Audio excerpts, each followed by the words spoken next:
So, what we'll do here in this last segment is to turn attention to the actual application of some of these theories, such as Reformed Darwinism in particular.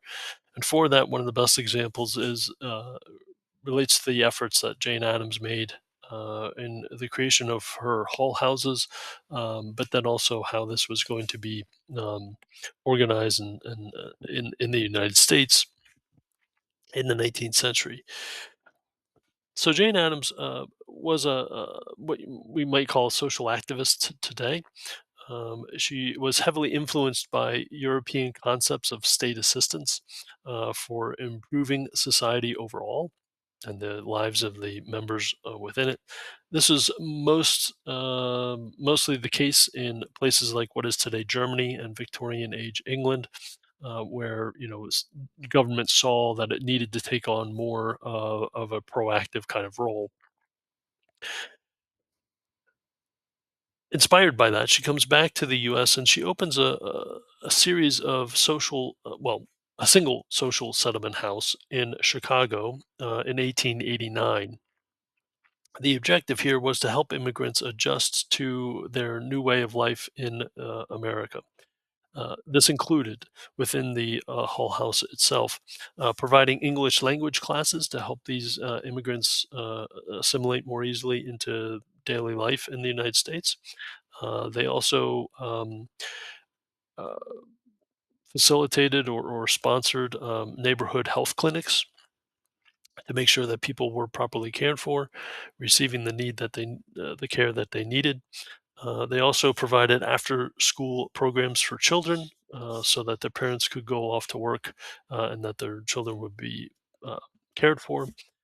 And they also provided instruction in things like personal hygiene and infant care to promote again a sense of well-being within the home itself. This single institution in Chicago, this single house, served some 5,000 Greek, Russian, German, and Italian immigrants. And by 1891, there were six settlement houses in operation throughout the Midwest and the Northeast of the country. By the year 1900, there were over 200, or excuse me, about 200 settlement houses nationwide across the United States. So the growth and expansion of Jane Addams' idea was pretty profound. Notice the immigrants that are beginning to come into the United States in the latter portions of the 19th century. Uh, we see a demographic shift from immigrants from places like Ireland, England, Scandinavia, France, and the like to and northwestern portions of Europe to then by the close of the 19th century, immigrants coming from uh, southeastern portions of the continent. This is going to lead to a different dynamic when it comes to immigration policy itself. That they are not necessarily white Anglo-Saxon Protestants. That there are kind of more from Catholic oriented countries, or in the case of Greece, um Orthodox Christian. And so what this means is that there's a different identity that the United States is going to begin to absorb, beginning to kind of incorporate into its social fabric. And as a result, Jane Addams is providing here a time and a space for those individuals to begin to, again, assimilate into their new lives and their new roles in a new environment, a new country. Um, so that they are not necessarily going to be exploited, uh, and that they are going to ease the transition of a very stressful and disorienting um, period in people's lives. Within all of that is this idea that there was an ancillary benefit to something like Hull houses, in which because it allowed time and space for people to adjust. This meant that it curbed the potential for people to be exploited and thus to feel vulnerable, and thus to kind of have that vulnerability and frustration, anger at that exploitation manifests itself in uh, political radicalism. If people are being taken advantage of, they're going to grow very frustrated very quickly. If they feel like the system is not working for them, then they have no real vested interest in making sure of the survival or the perpetuation of that system. And they would look for opportunities or begin to support those that looked for opportunities to eradicate, overturn the system itself, essentially radicalism. And so by giving people and providing people with the basic needs that they uh, were absolutely in need of, this meant that this diminished the likelihood of them being uh, abused or feeling maltreated. And it also helped women, in the case of new women immigrants, to, in some cases, find job opportunities for themselves. Some even served as staff members within the hall houses themselves. So it's a very had very a lot of different applications, benefits to society as a whole, including the non-immigrant society, the society for the general public as well. That there was this institute that was created, this resource available to immigrants, so that they weren't necessarily a direct burden on uh, society at large. That Jane Addams was providing a vital civil service here, and those people like Jane Addams herself. This is a prime example of reform Darwinism in practice, and it speaks to the role of what society could do in times of momentous change, but also what government could do as well.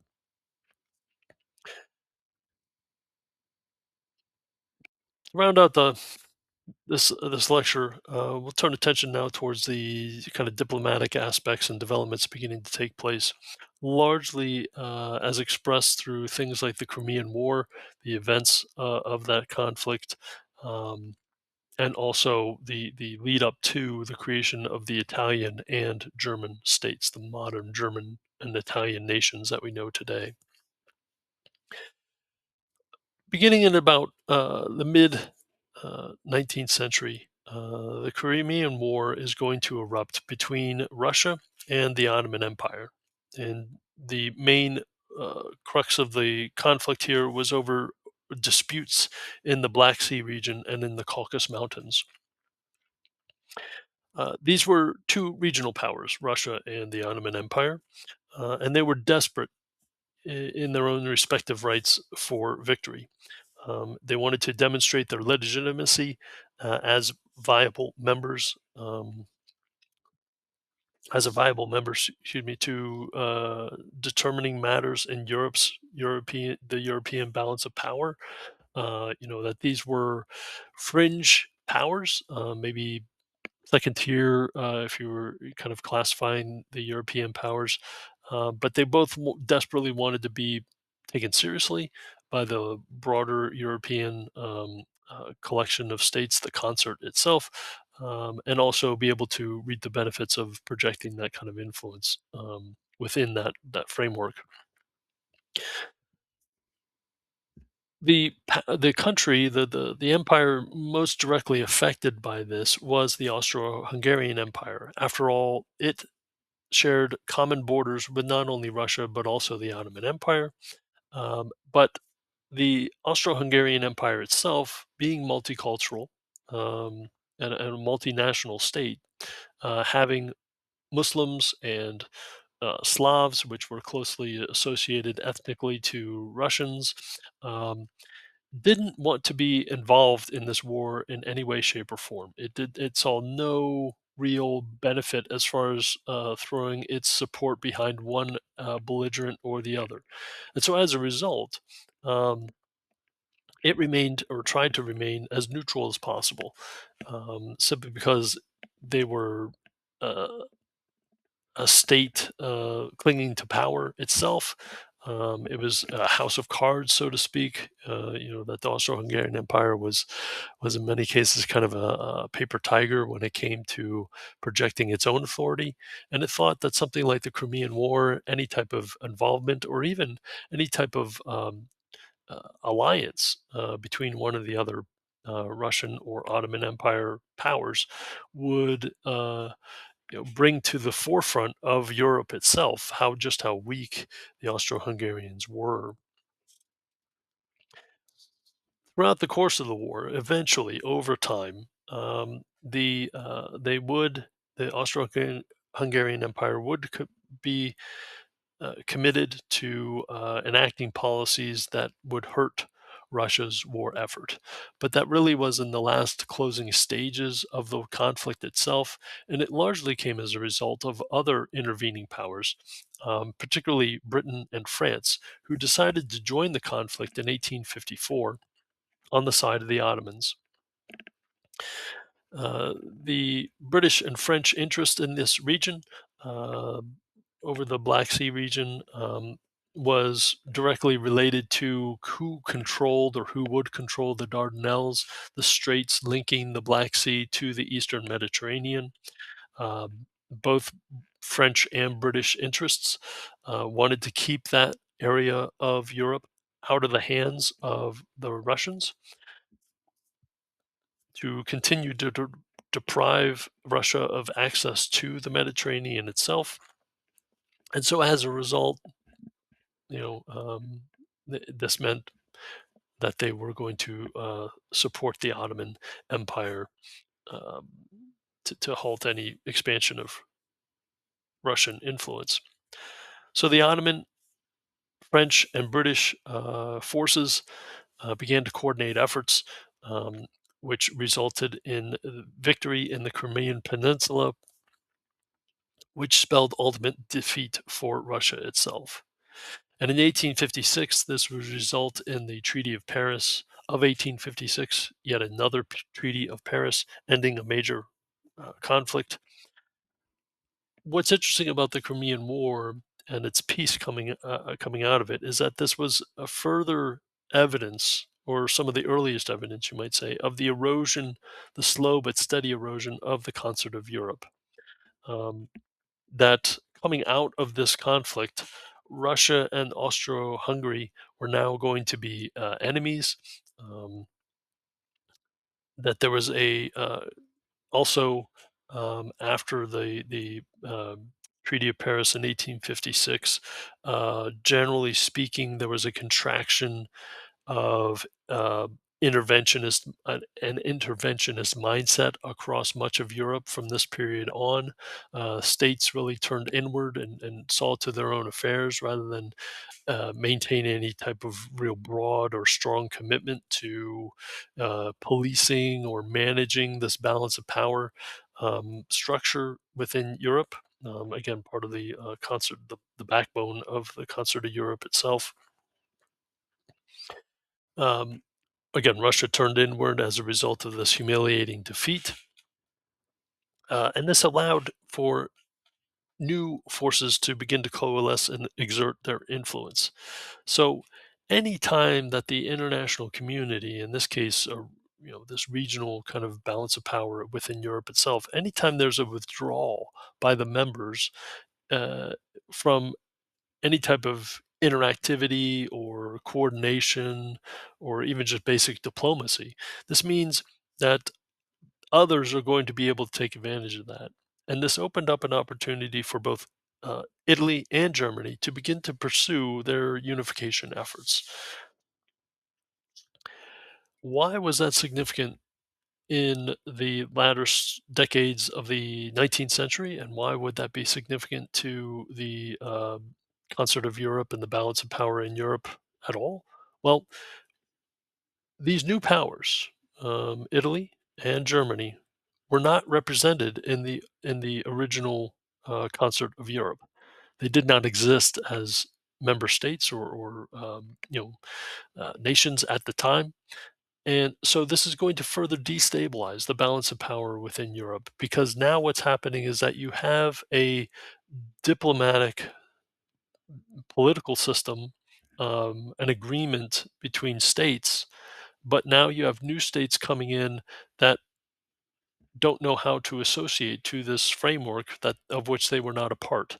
They didn't have any say as to really its organization, its implementation, and so as a result, this is the reason why balances of power in the international order always have a certain shelf life, and there's always this recalibration from time to time, from age to age, because there needs to be kind of this continual overhaul taking place to be more responsive to the needs, the voices of the international stage itself.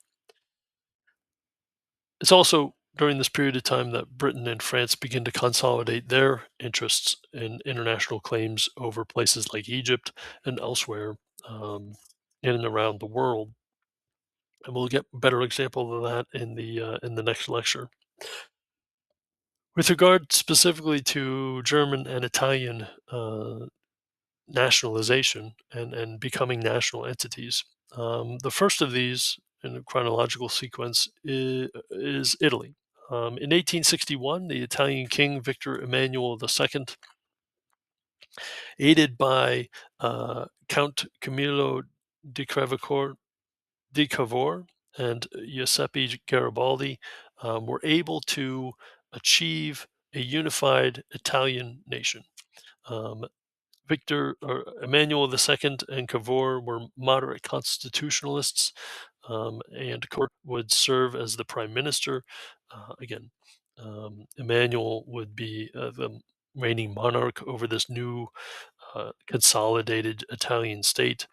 Garibaldi, for his part, was a Republican, so he was more kind of the people's voice, you might say, within the call for unification, Italian unification. But between this triumvirate here, they were able to unify northern and southern regions of the Italian peninsula, as well as gaining control over Sicily. This came at the expense of the French and the Austro Hungarian states, however. For France, this wasn't necessarily a blow to its morale or any type of direct threat. Again, it was turning its attention more to the global stage. But for Austro-Hungary, this was yet another kind of example of its inability to, kind of see to the affairs of its sphere of influence. About a decade later, in 1871, through a series of brief conflicts, Kaiser Wilhelm I and his Chancellor Otto von Bismarck were able to secure a new modern German state, the institution of the Second Reich. Bismarck governed from a strong Prussian state. In fact, Prussia was one of the kind of the driving entity that was, kind of really uh, driving the bus when it came to German unification. Prussia was able to subdue smaller Germanic states. In doing so, this provoked a war with Austria, very brief in nature, in 1866. Again, Germany was a rising power during that period of time. As explained earlier, the Austro-Hungarian Empire was a shell of what it had been during the height of its power. And so Austria soon sued for peace, which again allowed Prussia to really move forward with its unification. This, in essence, that the result of that brief war with Austria allowed Prussia to unify the northern regions of the German-speaking people, with a northern border between what is today Denmark and portions of northern Germany. By 1870, France was beginning to become increasingly alarmed at the developments taking place within the Germanic states and the amount of pressure and influence that was beginning to be exerted over that part of Europe. But France, too, was weakened internally by a series of revolts. Um, a couple examples include the dissolution of the Second Republic in 1852. Shortly thereafter, Louis Napoleon proclaimed himself as emperor. This was I believe, a cousin of Napoleon Bonaparte. And so as a result, France was in a position where it was a state that was having difficulty uh, accepting its actual ability and to project power within and station within the European balance of power. When states have that disconnect between their actual ability to project power and where they think they should be as far as projecting power, they oftentimes resort to conflict. And that's exactly what happened here with France. They went to war against Prussia, and in a matter of 6 weeks or so, the French were thoroughly defeated by the Prussian forces, resulting directly in the creation of a new treaty in 1871, signed in the Palace of Versailles.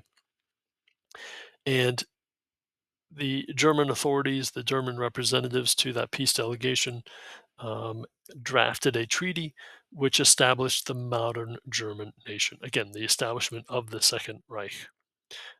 Louis Napoleon, because of the debacle of the French efforts and military efforts, um, was deposed, and which resulted in the French Third Republic being established. So, what are the consequences of these examples of unification? Well, specifically for German unification, this is going to upset Europe's, again, established balance of power. First and foremost, Germany, when it became a unified state, um, it was one of the most industrialized states of Europe. Germany had benefited from the industrial revolutions of the 19th century. It was very efficient with regard to the policies put into place to catch up with leading industrial powers such as Britain. Um, and by 1914, the eve of World War I, German industrial production eclipsed all other European competitors. It was second in the world only to the United States when it came to industrial output.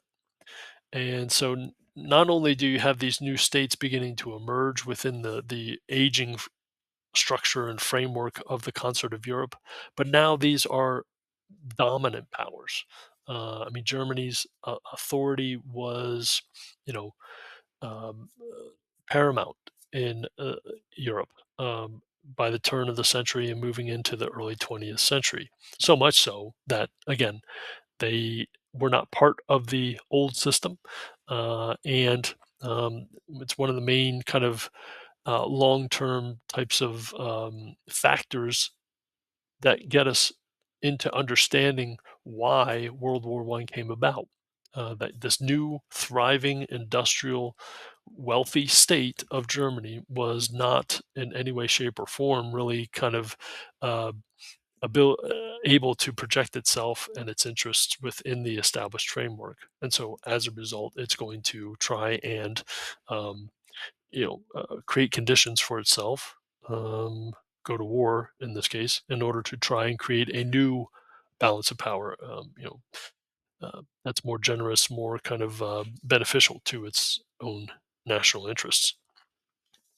That is going to, of course, generate ample amounts of fear for global great powers, specifically France and England. Um,